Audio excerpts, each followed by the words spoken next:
परम शांति। परम शांति आनंद भाई। सभी का स्वागत है, परम स्वागत है हमारी नई YouTube channel spiritual podcast with Anant में। मैं हूं अनंत और हमारे साथ हैं मनोज जी, जो कि एडवोकेट हैं और दिल्ली से हैं। मनोज अरोरा जी, जो कि बेहद की आत्मा है और बेहद के ज्ञान, आज उनकी ज्ञान की जर्नी जो है, स्पिरिचुअल जर्नी, आज हम डिस्कस करने वाले हैं। तो आज बहुत ही मज़ा आने वाला है, आपको बहुत कुछ सीखने को मिलने वाला है। तो बहुत बहुत स्वागत है मनोज जी आपका। आनंद भाई, बहुत बहुत धन्यवाद। कोटि कोटि नमन बापूजी को, माँ बापूजी को, वेद के परिवार को, आपको, साक्षी बहन को।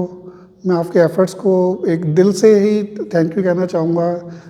जिस हिसाब से आप ज्ञान में को एक बढ़ा रहे हैं, उसको आगे कर रहे हैं, इसके लिए बहुत बहुत धन्यवाद। इस प्लेटफॉर्म के लिए जो हमें आपने मौका दिया, थैंक यू सो मच। सबसे बड़ा धन्यवाद बापूजी का, जो हमें यहाँ तक लेके आए और हमें इस काबिल बनाया कि आज हम यहाँ पर पहुँच पाए हैं। Thank you so much. तो शुरू करते हैं आपसे कि बचपन से आपकी परमात्मा के प्रति आपकी क्या खोज थी? आप क्या समझते थे परमात्मा को? क्या मतलब आपने ढूंढा या नहीं ढूंढा? बचपन में आप भगवान को क्या मानते थे? भगवान कहाँ है, क्या करता है? ऐसे क्वेश्चनों का जवाब कैसे ढूंढते थे? बेसिकली मैं थोड़ी सी अपनी बैकग्राउंड देना चाहूँगा। जहाँ मेरा जन्म हुआ, मैंने अपने मम्मी पापा को हमेशा भक्ति मार्ग में देखा। दिल्ली में। अच्छा। मम्मी मेरे मंदिर में जाना, शाम को भी कीर्तन में मंदिर में जाना, कीर्तन करना।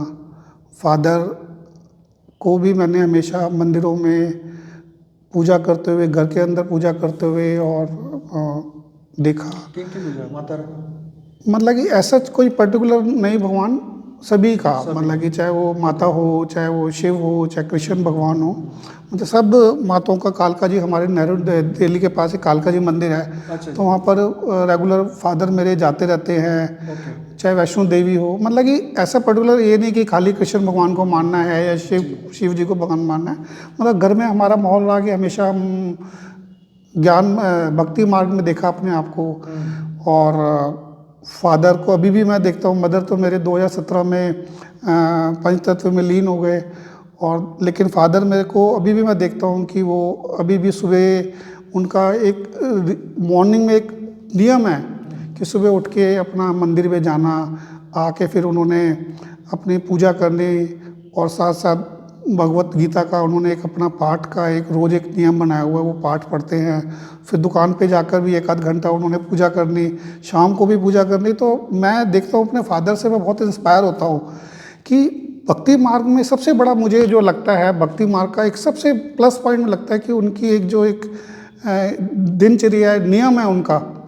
मैं अपने आप के अंदर एक थोड़ी सी कमी फील करता हूँ कि हम कंसिस्टेंट नहीं है। योग करते हैं, लेकिन जब उठ गए 5:30 उठे तो 5:30 कर लिया, 6 बजे उठे तो 7 बजे कर लिया, जब भी उठे तब कर लिया, 8 बजे उठे। बट उनका मैं नियम देख के ना, मैं बड़ा ही इंस्पायर होता हूँ कि लगता है कि अगर भक्ति मार्ग में भी अगर कोई चल रहा है और इतने नियम पूर्वक चल रहा है, तो वो बहुत बड़ी एक अचीवमेंट है जो मुझे फादर को देखते हुए मिलती है। बिल्कुल सही बात है, सही बात। और मैंने जैसे आपको बताया कि मैंने बचपन से ही मैंने उनको भक्ति मार्ग में देखा, और मैं खुद भी मंदिरों में, पापा ने हमें सिखाया, पेरेंट्स ने, मंगलवार को बजरंगबली मंदिर में जाके प्रसाद चढ़ाना ही चढ़ाना है। अच्छा। सैटरडे को शनि मंदिर में जाना ही जाना है। तो फादर हमारे को, मदर हमेशा प्रमोट करते कि नहीं, आपने मंगलवार आज प्रसाद चढ़ाना है। तो एक बचपन से एक नियम बना हुआ था कि मंगलवार को प्रसाद बजरंगबली के पास जाके प्रसाद चढ़ाना ही चढ़ाना है। तो ऐसे लाइफ हमें भक्ति मार्ग में देखने को मिली, महसूस हुआ, और आगे बढ़ते गए। बट मैं अपने बारे में कहूँगा कि बचपन खेलने में और पढ़ाई में गुजरा। मेरे फादर की स्वीट शॉप थी, अब तो नहीं है। तो फादर की स्वीट शॉप भी, प्लस पढ़ाई, प्लस मैंने एडवोकेट तो लाइन में मैं 2010 ऑनवर्ड्स आया। पहले मैं गवर्नमेंट जॉब में, मेरी 87 में मेरी जॉब में था, गवर्नमेंट जॉब में। मैं 87 में अभी कॉलेज का सेकेंड ईयर ही कंप्लीट किया था मैंने, तो मेरी जॉब लग गई गवर्नमेंट। और 87 के बाद फिर मैंने 89 में मैंने ICWA किया। शायद आपने सुना होगा, CMA है, ICWA में कॉस्ट अकाउंटेंट्स होते हैं। तो 89 से मैंने शुरू किया, 96 से मैंने ICW कंप्लीट की। तब तक ऑलमोस्ट मेरे 10 साल हो चुके थे गवर्नमेंट के जॉब में रहते हुए। तो फिर मुझे लगा कि शायद मैं गवर्नमेंट जॉब, क्योंकि उस टाइम मैं बिज़नेस में पापा को हेल्प कर रहा था, स्वीट शॉप में पढ़ाई भी चल रही थी, नौकरी भी चल रही थी। तो फिर मुझे उस टाइम मैं जॉब नहीं छोड़ पाया और ICW के बेस पे प्रोफेशन प्राइवेट में कहीं नहीं जा पाया। तो मुझे फिर 96 में मैंने सोचा कि मुझे I should continue with this government job. लेकिन पढ़ाई मैंने ICW में इतनी लेबर की थी, मेहनत की थी, पढ़ाई तो मुझे लगा वेस्ट हो रही है, तो थोड़ा परेशान था। फिर मैं जिस ऑफिस में था वो ट्रेडमार्क का ऑफिस था, वहाँ एडवोकेट की लाइन थी। तो मुझे लगा कि यार थोड़ा सा इसको भी लाइन ठीक लग रही है। तो फिर मैंने मेकअप किया, फिर मैंने लॉ किया, 2000 में लॉ किया। 2002 में मैंने फिर डिप्लोमा किया इन IPR में MAT लॉ से। तो 2002 तक मैंने ये सब, मतलब मेरी पढ़ाई, नौकरी, साथ साथ 2000 तक मेरे फादर शॉप चला रहे थे तो उनको असिस्ट करना। 96 में मैरिज भी हो गई, मेरी वाइफ कोर्ट में जॉब करती हैं। फिर मतलब वाइफ, बच्चे, 2000 में बेटियाँ हो गई, फिर मेरे 2006 में मेरा बेटा हो गया। तो मैं इस जॉब, नौकरी, पढ़ाई, घर गृहस्थी, इसी में बस एक लाइफ चलती रही। कभी दूसरी तरफ थॉट ही नहीं आया कि जैसे कहते हैं कि लाइफ, वो लोग तो चल रही थी, बस हम आगे बढ़ रहे थे, टाइम पास हो रहा था। 2010 में अल्टीमेटली मुझे तो, क्योंकि पढ़ाई मैंने की थी, मुझे लग रहा था कि मुझे इस फील्ड में जाना है। मैं जिस ऑफिस लॉ किया था 2010 में मैंने VRS ले ली। फिर प्रैक्टिस करते करते आज की डेट पे मेरी करीब 13 साल की प्रैक्टिस हो गई है और 20-21 साल मैंने गवर्नमेंट जॉब में की।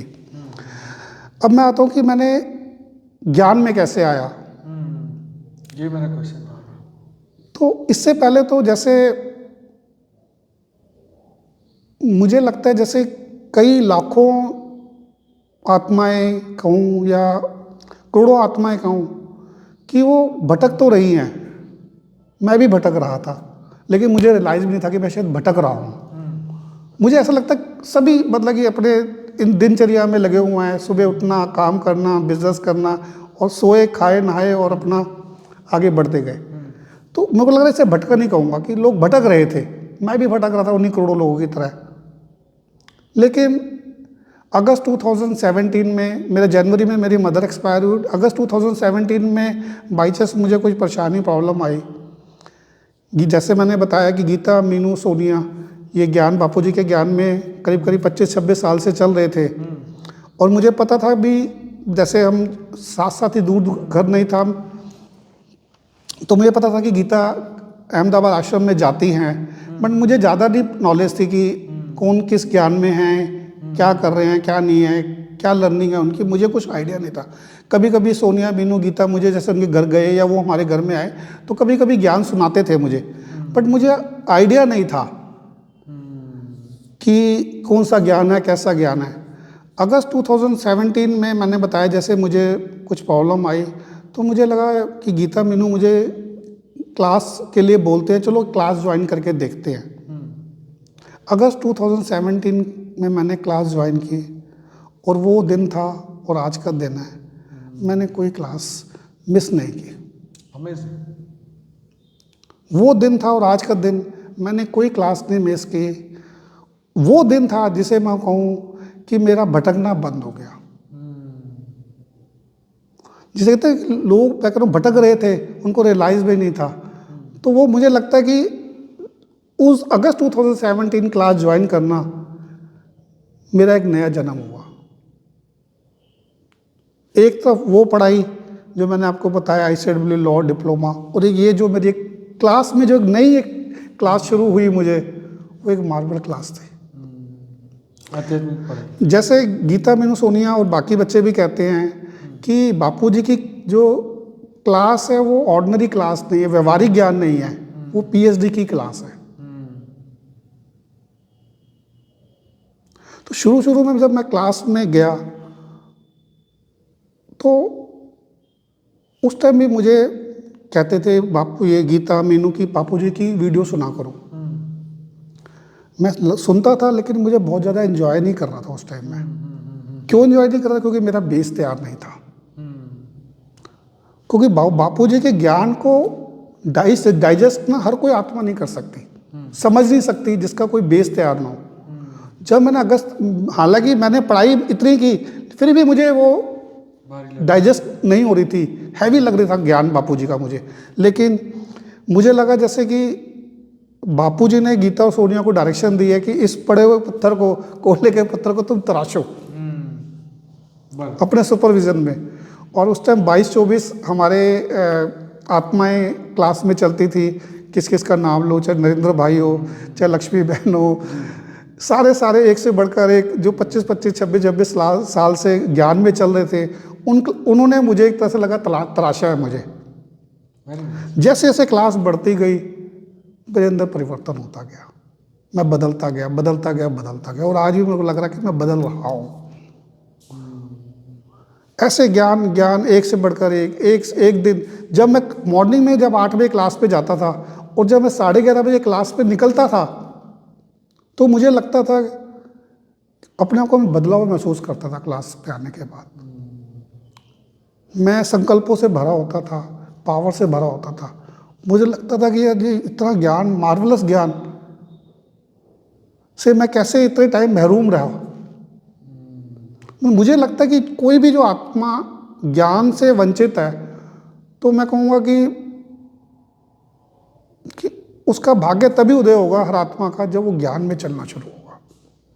क्योंकि ज्ञान के चलने के बाद ही उसको एक्चुअल में पता चलता है कि उसकी जर्नी क्या है। क्योंकि हम जो भी बच्चे कह रहे हैं, जो भी आत्माएं चल रही हैं, वो बिना ज्ञान के तो डायरेक्शनलेस लाइफ है। बराबर। उनको पता ही नहीं है कि हम किस लिए आए हैं, हम हैं क्या।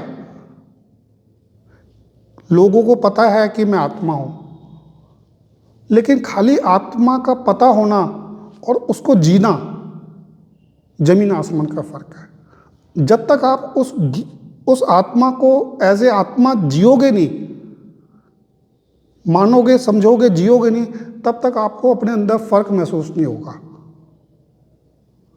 जितना जितना आप ज्ञान में बढ़ते जाओगे, बापूजी के उसमें विश्वास के साथ, श्रद्धा के साथ, समर्पण के साथ, प्यार के साथ उसकी उंगली नहीं पकड़ोगे, तब तक वो आत्मा का एक जो उनका ब्लेसिंग्स भी तभी मिलेंगी जब आप उनके साथ प्यार और समर्पण के साथ उसमें समा जाओगे। बिल्कुल। उसके बिना आपको भी मेहर नहीं मिलेगी, आशीर्वाद नहीं मिलेगा। तभी वो बाँह पकड़ेगा जब आप उसको आगे उसकी बाँह पकड़ोगे। तो ऐसे ज्ञान मेरा बढ़ता गया, चलता गया। मैं जब क्लास के अंदर जाता था तो मैं बच्चों को देखता था, छोटे छोटे बच्चों को, 8-8 साल, 10-10 साल, 12-12 साल के बच्चे हैं, उनको ज्ञान सुनता था, हैरान होता था, यार ये कैसे बच्चे हैं, कितने भाग्यशाली बच्चे हैं कि इस छोटी सी उम्र में ऐसा ज्ञान सुन रहे हैं, ऐसा ज्ञान की बातें कर रहे हैं। मैं हैरान होता था कि मैं इतना अपनी पढ़ाई के बारे में बताया और इनका ज्ञान सुनता हूँ तो मुझे लगता है यार ये तो सबसे बड़ा ज्ञान तो यही है जो ये बापूजी से इन्होंने मिला। और ये कितने भाग्यशाली आत्मा है कि ये आज इस लेवल तक आ गए हैं। तो ऐसे धीरे धीरे धीरे धीरे जर्नी बढ़ती गई और मैं आगे बढ़ता गया। आज की डेट ये है कि जैसे मैंने बताया कि शुरू में मुझे बापूजी की जो मैं ज्ञान सुनता था तो मुझे डाइजेस्ट नहीं होता था, मज़ा नहीं आता था। लेकिन दिल्ली की क्लास ने धीरे धीरे धीरे मुझे इतना तराशा, आज की ये पोजीशन है कि मैं खाली बापूजी की वीडियो सुनता हूँ। मुझे लगता है बाकी की किसी की वीडियो सुनना मीन्स टाइम वेस्ट है, मुझे मज़ा ही नहीं आता किसी और की वीडियो सुनने में। आज ये पोजीशन हो गई है। तो ये मेरा थोड़ी सी छोटी छोटी जर्नी रही जिसको मैंने बहुत ही और मुझे लगता है जब क्लास में आप जाना शुरू करते हो तो आपके थॉट्स प्रोसेस चेंज हो जाते हैं, आपका चलने का तरीका बदल जाता है, आपके भाव बदल जाते हैं, आपके सोचने का तरीका बदल जाता है, आपको देखने का नज़रिया बदल जाता है, मतलब आप टोटली चेंज हो जाते हो। तो ज्ञान एक ऐसी चीज़ है और उसके बाद योग, क्योंकि खाली ज्ञान से भी गाड़ी नहीं चलेगी जब तक आप ज्ञान से योग नहीं लगाओगे। योग भी किससे लगाना है? एक बाप दूजा को। तो जब तक आप ज्ञान योग नहीं लगाओगे, योग से पावर नहीं मिलेगी, तब तक ज्ञान भी आपको धारण नहीं होगा। तो ज्ञान और योग का जो कॉम्बिनेशन है, उसके बिना गति नहीं है। तो ऐसे ही जब तक हम आगे बढ़ते जाएंगे तो सभी का आगे उद्धार होगा। मेरा भी हुआ है, मैं चमका हूँ, मुझे चमकाया गया है बापू जी की शरण में। तो ऐसे आगे मेरी लाइफ बढ़ती गई और अब मैं आगे यहाँ तक पहुँचा। बहुत ही बढ़िया। अब जीवन के जो चैलेंजेस है उसको आप किस दृष्टि से देखते हैं? सबसे बड़ी बात है कि जब आप एक बाप दूजा ना कोई बोलते हो तो लगता है कि आपको कुछ करने की जरूरत नहीं है, करेगा बाप। Very nice. उसको उसके जो डायरेक्शंस हैं, जो उसकी इंस्ट्रक्शंस हैं, आपको कुछ नहीं करना, सिर्फ उसके जो डायरेक्शंस हैं, उनके जो इंस्ट्रक्शंस हैं, उसको फॉलो करना है। मतलब आपने तो फिर आपको रास्ते अपने आप निकल आते हैं, आपको कुछ करने की जरूरत नहीं है, हेल्पलाइन अपने आप मिलती है। जो चैलेंजेस आप कह रहे हो वो चैलेंजेस ही नहीं रहते, वो अपॉर्चुनिटीज में कन्वर्ट हो जाते हैं। लगता है वो चैलेंजेस नहीं है। अगर चैलेंज है भी तो आपको ग्रो करने के लिए आई हैं, डेवलप करने के आए हैं, नर्चर करने के लिए आ रहे हैं। वो एक्चुअल में चैलेंजेस नहीं है, वो आपको फ़ायदा देने के लिए आ रहे हैं। अगर कोई आपको तकलीफ हो रही है, बाई चांस उस चैलेंजेस से परेशानी आ रही है, तो उसमें आपका फ़ायदा है, नुकसान नहीं है। तो ये मुझे ऐसा फील आता है। एक बात और मैं कहूँगा, जैसे मैंने बताया मैं लॉ का स्टूडेंट हूँ। आज भी मैं हालांकि प्रैक्टिस में हूँ, 13-14 साल हो गए, तो मैं लॉ का स्टूडेंट हूँ। तो मुझे भी लगता है जैसे बापूजी का एक तरह से अपने टीचर का जो रोल है उन्होंने ऑलमोस्ट कंप्लीट कर दिया है। जो उन्होंने पढ़ाना था, जो अपने टीचिंग्स थी, वो कंप्लीट कर दी। अब तो बीच बीच में बापूजी हमारे को खाली एक चेतावनी देने आते हैं, जगाने आते हैं कि भाई जाग जाओ, ये टाइम दोबारा नहीं आएगा, पुरुषार्थ पूरा करो। बीच बीच में आते रहते, बट मुझे लगता है कि उनके जो एक टीचर का रोल है उन्होंने अपना कंप्लीट कर दिया है।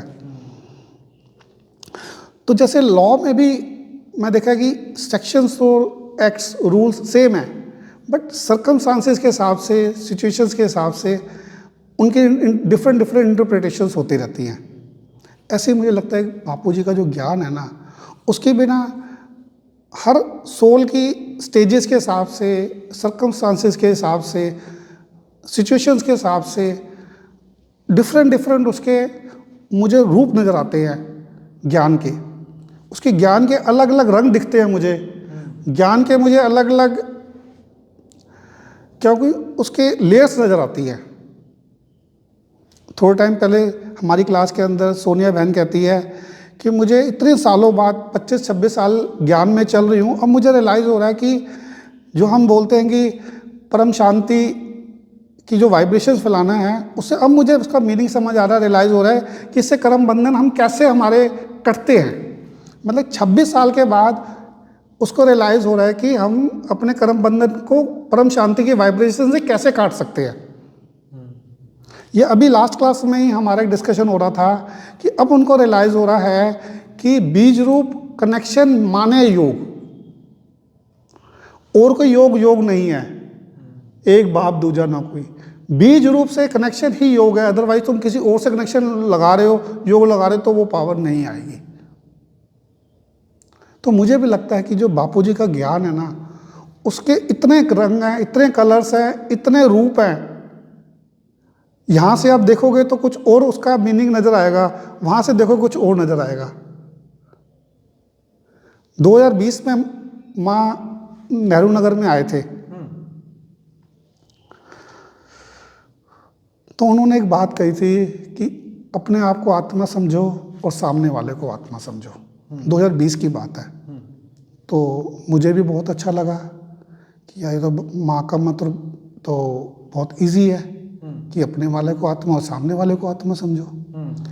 मैंने पुरुषार्थ करना शुरू किया तो लगा इतना इजी नहीं है ये।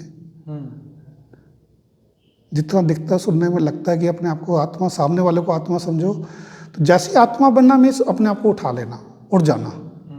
तो हम जो दुनिया ये बड़ी मायावी है, ये आपको दोबारा नीचे खींचती है। सच बात।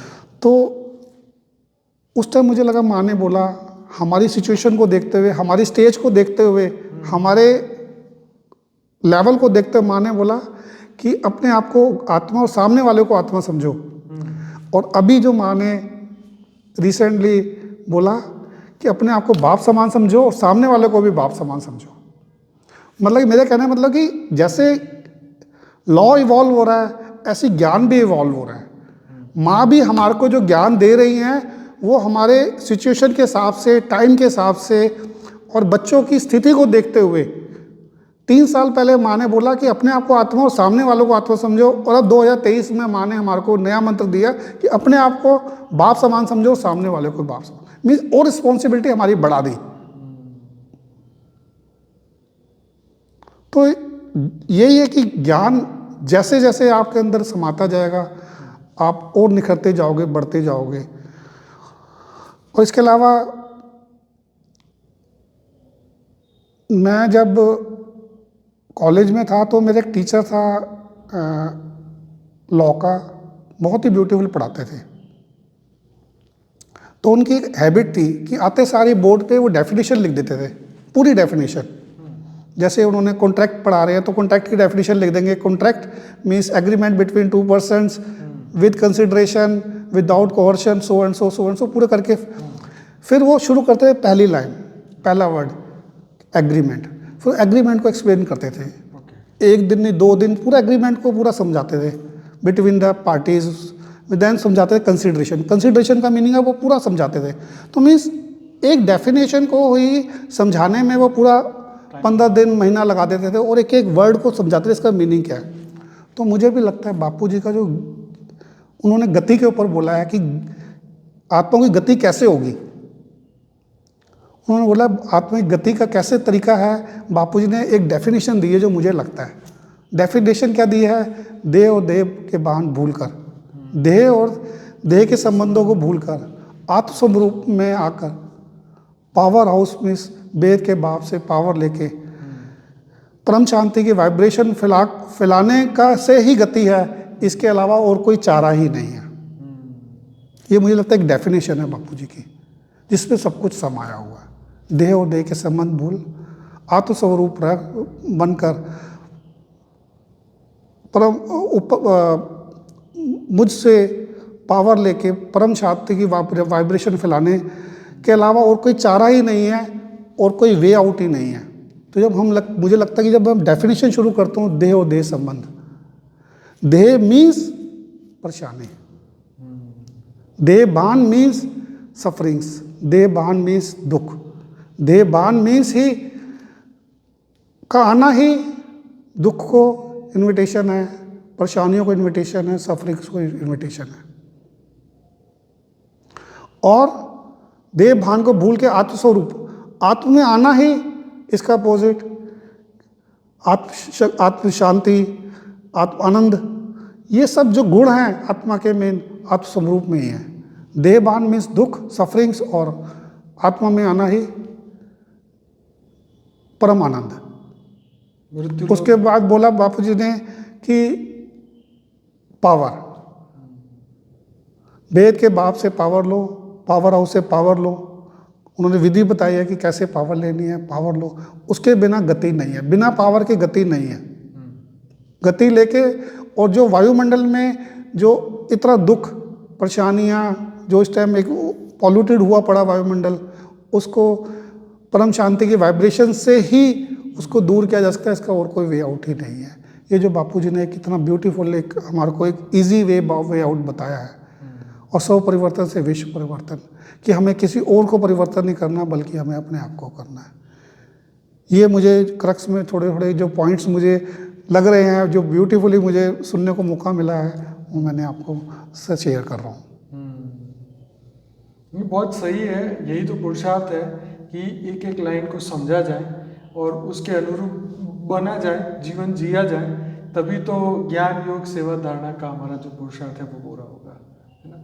तो तो दिव्य आत्माएं धरती लोक में तो है ही, अब उन सबको जगाने का समय तो आ ही चुका है। सभी दिव्य आत्माएं, भेद की आत्माएं, 33 कोटि देवताएं इस वक्त जागने के लिए पूरा तैयारी कर रही हैं और आने वाले समय में तो सब जागने वाली ही हैं। तो युवाओं के लिए आपका क्या संदेश है? युवाओं के लिए तो खाली जैसे बापूजी ने कहा कि आत्मस्वरूप, आत्मा जागृति के बिना कुछ भी नहीं है। जब तक आत्मा में जागृति नहीं आएगी, जब आत्मा में पावर नहीं आएगी, उसके बिना गति नहीं है। और आत्मा की जागृति कैसे होगी? ज्ञान, योग, सेवा, धारणा। सबसे पहला चैप्टर ज्ञान, दूसरा योग, उसके बिना गति नहीं। जब तक जागृति नहीं होगी तब तक हम आगे बढ़ नहीं सकते। मुझे जो लगता है सबसे बड़ा संस्कार आत्मस्वरूप में आना है। आत्मा में आना मीन्स ये सब दुख, दर्द, सफरिंग से उठ जाना है। जब तक आप देहभान में रहोगे, दुखों में रहोगे, परेशानियों में रहोगे, इस दुनिया के मायावी सब विकारों में रहोगे। इससे उठना मीन्स आत्मस्वरूप, आत्म जागृति मीन्स इन दुखों से उठ जाना, सफरिंग से उठ जाना। मुझे ये लगता है। थोड़े टाइम पहले हम लास्ट जब हम इधर आए थे क्लास में, तो वापसी में जा रहे थे, तो मीनू बहन से हमारा डिस्कशन चल रहा था कार में वापसी जाते जाते। तो उसने एक बात बहुत अच्छी बोली कि जो राज जान जाते हैं वो नाराज नहीं होते। राज कौन से राज? कि मैं कौन हूँ, मैं क्यों आया हूँ, मेरा पर्पस क्या है, कर्म बंधनों की गए गुती।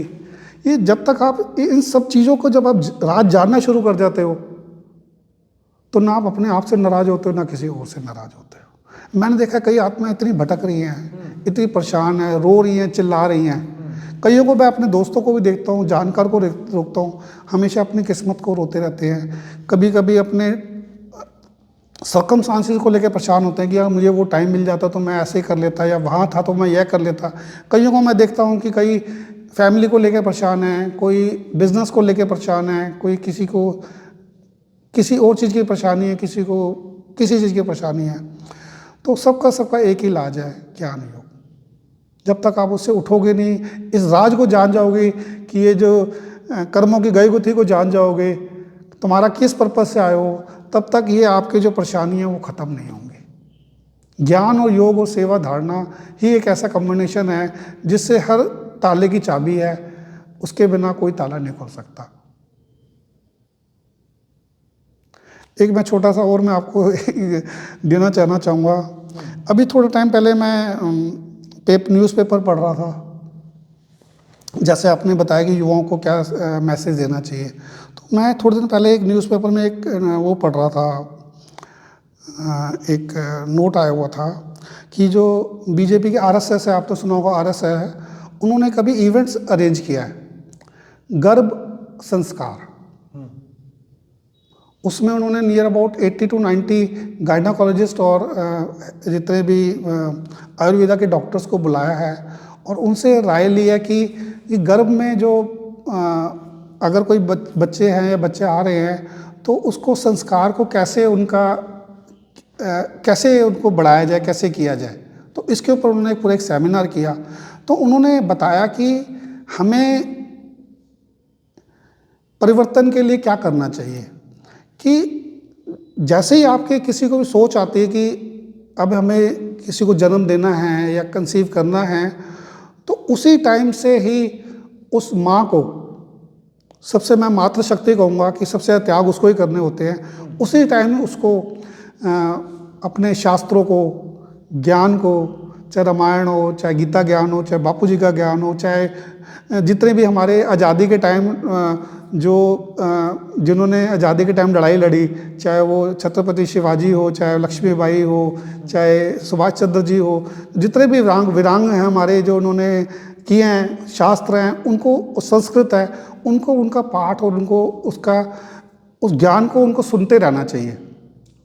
तो उन्होंने उसमें बोला कि उन्होंने जीजाबाई का एग्जाम्पल दिया जो छत्रपति महाराज की मदर थी, कि उन्होंने इतने संकल्पों में शक्ति थी कि उन्होंने कहा कि जो मेरे कोख से जो जन्म हो वो एक लीडर का जन्म हो और जो आज़ादी की लड़ाई लड़ सके।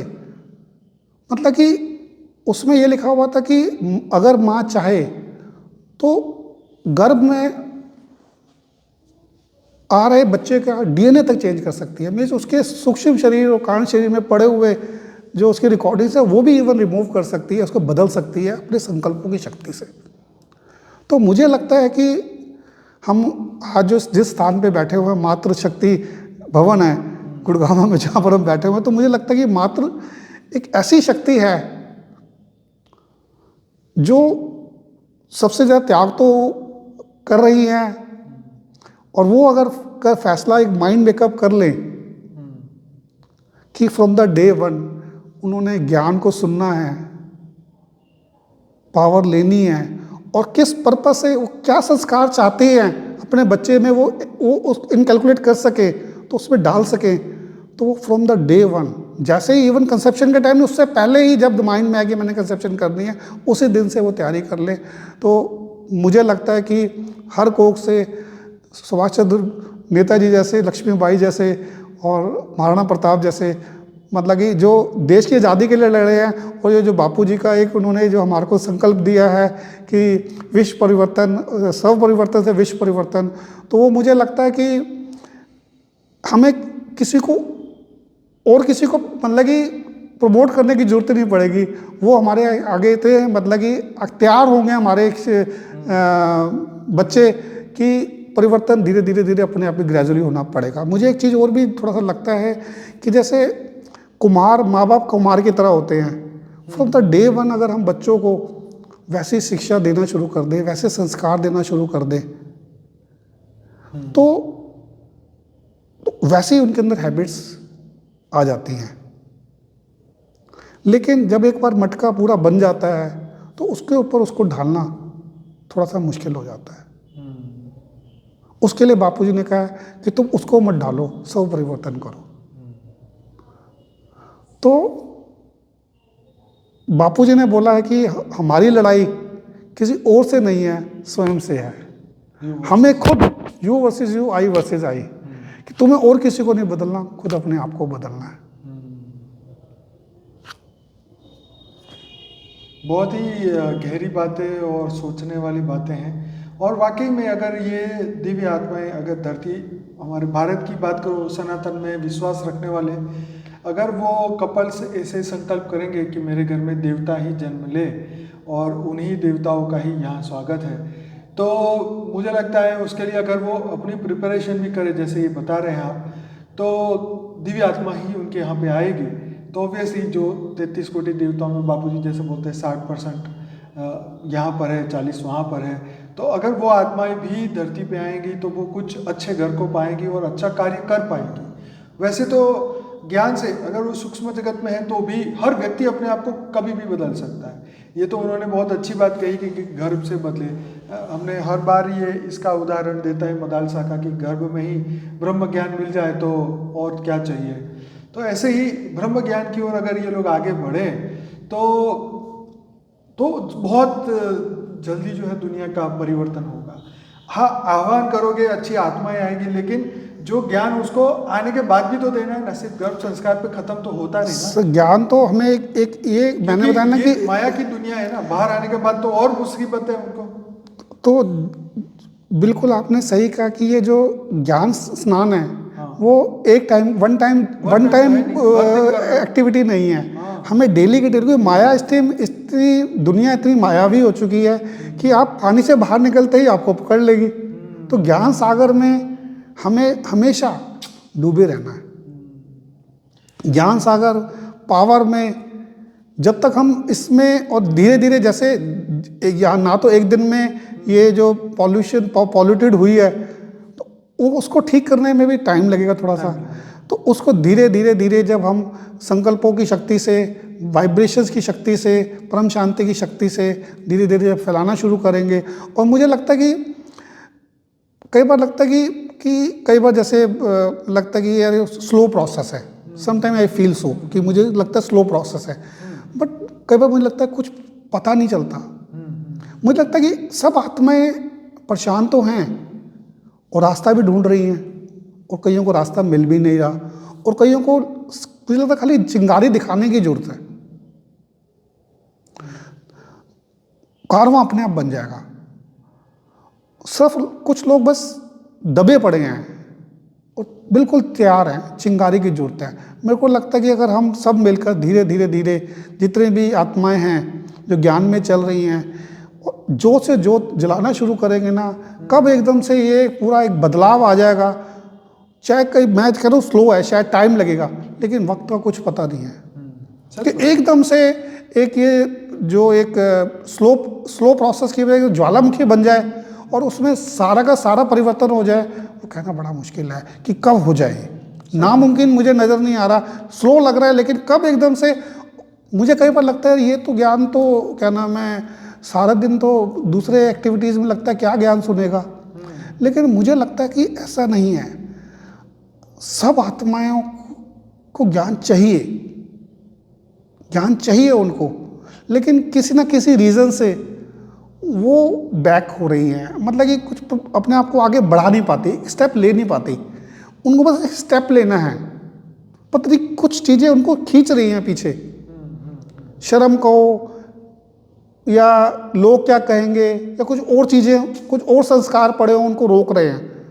लेकिन मुझे लगता है कि ज्ञान की जो एक चाहत है, एक शांति की जो परम शांति की जो चाहत है, वो कोई ऐसा नहीं है कि इसको नहीं चाहिए। सबको पता है अल्टीमेट गोल परम शांति है, और सबको पता है अल्टीमेट गोल परम शांति है, इसके बिना गति नहीं है। लेकिन बस मैंने बताया कि कुछ ना कुछ रीज़न से वो बस बैक कर रहे हैं। जैसे आपने कहा कि ज्ञान की जरूरत तो सबको है, तो मुझे भी लगता है ज्ञान की जरूरत सबको है।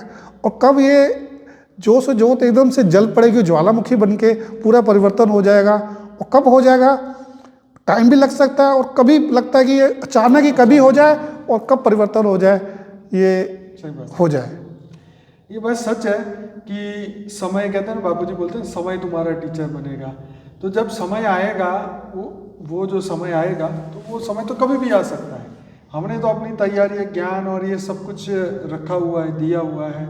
अब आगे आत्माओं के ऊपर है कि वो कितना जल्दी अपने आप को फास्ट बना सकती है। जैसे आपने 17 से लेके अभी तक 6 सालों के अंदर जितना प्राप्त किया है, जो परिवर्तन अपने आप को किया है, वो शायद 20 साल वाले भी इतनी जल्दी ना करें। तो ऐसे ही आने वाले समय में और कम समय के अंदर सभी लोग अपने आप को जागृत करेंगे।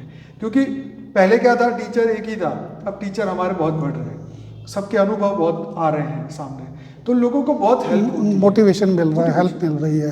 जैसे प्रभजोत जी का इंटरव्यू में उन्होंने परम लाइट की प्राप्ति की बात की, तो आज तक तो किसी ने करी नहीं, और वो आत्मा भी पहली बार 2017-18 के बाद तो वो पहली बार ही आई यहाँ पर, और सबको पता चला कि अरे वाकई में 2018 में लाइट उतरी थी, और वाकई में इनके अंदर वो आई थी, और उसका प्रूफ है कि वो एकदम कहाँ से कहाँ उनकी जर्नी बदल गई, है ना। तो जब हमारे सामने इस तरीके की आत्माएं आएगी, तो जो लोग नाराज होकर चले गए हैं, जो ये समझ नहीं पाए हैं, वो तो फिर जुड़ेंगे, वो तो फिर आगे बढ़ेंगे कि यार नहीं, ये तो सच था। तो ऐसे तो बहुत सारी आत्माएं, क्योंकि ऊपर वाले ने तो अपनी कितनी आत्माओं को ही तैयार किया होगा, मैसेज दिया होगा, उनको जागृति दी होगी। लेकिन देखो हमें वेट एंड वॉच है कि वो कब जागे। 6-7 करोड़ लोगों को मैसेज मिला है बापू जी का, तो जागेंगे ना, मैसेज तो मिला ही है, जागना तो है ही। अब कोविड आके गया तो कोविड ने काफ़ी लोगों को जगाया, अब पता नहीं आगे क्या चीज़ आने वाली है या नहीं आने वाली, पर समय के ऊपर छोड़ देते हैं, पर जागृति तो होनी ही है, इस कार्य को तो कोई रोक ही नहीं। मुझे तो लगता है कि हर आत्मा को परम शांति की जिसे कहेंगे नेसेसिटी है। हाँ। और सबको पता है कि इसके बिना गति नहीं है, इसके बिना गुजारा नहीं है।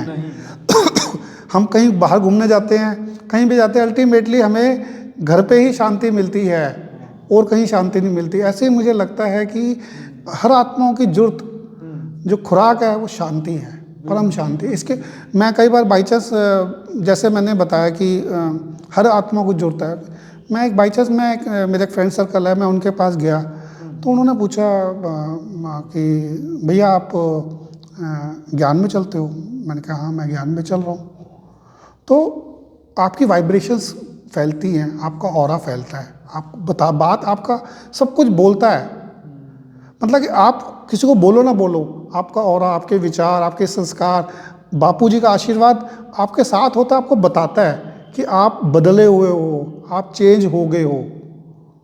ये जो चेंज की लहर, जो सब परिवर्तन की लहर है, मुझे लगता नहीं है दूर है ये धीरे धीरे मेरे को लग रहा है अपना काम कर रही है, और कब ये ज्वालामुखी की तरह फैल जाएगी और सब परिवर्तन हो जाएगा, बहुत जल्दी मुझे महसूस हो रहा है सर। बिल्कुल सही बात है।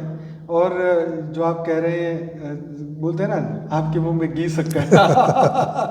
तो जल्दी बापूजी करान कराने वाले तो बैठे वही हुए हैं, बापूजी की डायरेक्शन पे सब कुछ हो रहा है, बट उन्हें निमित्त बच्चों को बनाया है कि बच्चे जितनी जल्दी हिम्मत करेंगे, पुरुषार्थ करेंगे, उतना जल्दी काम होगा ये। जी जी जी, ये बहुत ही अच्छी बात कही, गहरी बात कही। और आने वाले समय में सभी आत्माएं इसको अनुभव करेगी, महसूस करेगी, और इसी से जल्दी उनका स्वपरिवर्तन भी होगा। क्योंकि जब तक कुछ आत्माएं सामने नहीं आती तब तक लगता है मुश्किल है, लेकिन जब आत्माएं जैसे पॉडकास्ट सुनेगी तब लगेगा कि ये तो पॉसिबल है, बिल्कुल, हम भी कर सकते हैं। बिल्कुल। तो वही बात है कि वो समय जल्दी आए और जल्दी से जल्दी सभी आत्माएं अपने आप को जागृत करें। और कुछ कहना चाहेंगे?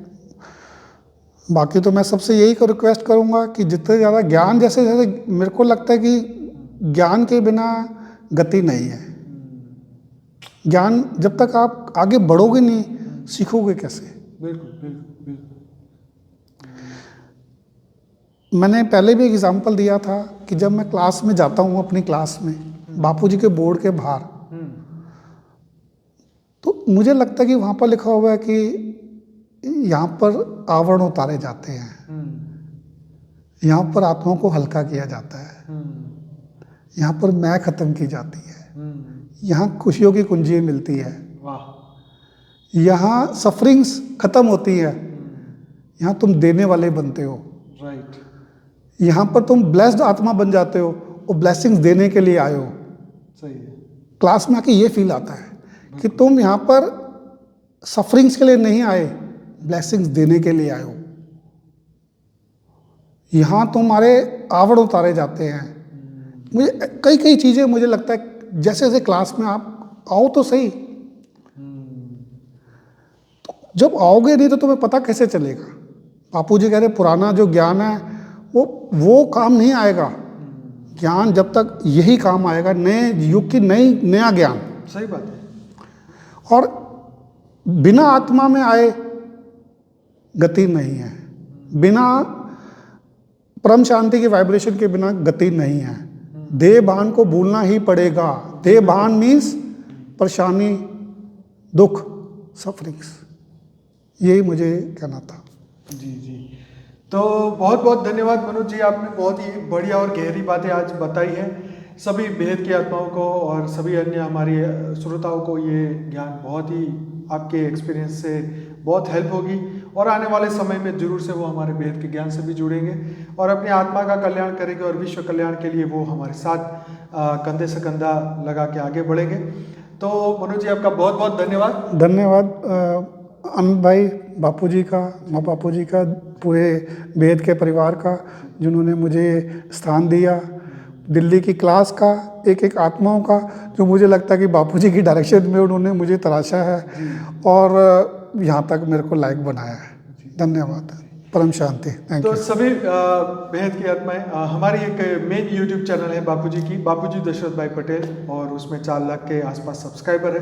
जरूर से इस चैनल को सब्सक्राइब करिए। रात को 10 से 11 में डेली लाइव मेडिटेशन कराता हूँ। सुबह अगर आप करना चाहते हैं तो सुबह 5:30 से 6:30 बजे साक्षी के साथ लाइव मेडिटेशन कर सकते हैं परम शांति मोटिवेशन एंड मेडिटेशन की चैनल पे। अगर इंग्लिश में वीडियो देखना चाहते हैं तो जिल पटेल की चैनल है, और आप अपनी भाषा में वीडियो देखना चाहते हैं तो बापूजी दशरथ भाई पटेल, उसके पीछे मराठी, पंजाबी, सिंधी जो भी आप लिखेंगे उससे रिलेटेड सभी वीडियोज़ आपको चैनल भी मिल जाएगी। तो अब तो बहुत सारी भाषाओं में हमारी चैनल है बापूजी की, और अभी ये वेबसाइट का नाम लिखा है यहाँ बोर्ड पे, वहाँ से आप बुक डाउनलोड कर सकते हैं, लाइफ इन मल्टीवर्स, बेहद का परम ज्ञान, और बहुत सारी बुक भी आप वहाँ से फ्री में डाउनलोड कर सकते हैं। जरूर से पढ़िए, शेयर करिए, व्हाट्सएप पे भेजिए, इस वीडियो को लाइक करिए, कमेंट करिए, शेयर करिए। आपके प्रतिभा बहुत ही इंपॉर्टेंट है हमारे लिए, जरूर से दुनिया तक पहुँचाइएगा। बहुत बहुत धन्यवाद। बेहद की परम आशा, परम शांति। Thank you. परम आशा। Thank you. बेहद की परम शांति सोचो, बोलो परम शांति। Join us daily for live meditation, 10 p.m. to 11 p.m. on YouTube Live. Subscribe now. Website www.paramshanti.org. Email us anant@paramshanti.org. Like, share, subscribe. Join today. बेहद की परम शांति सोचो।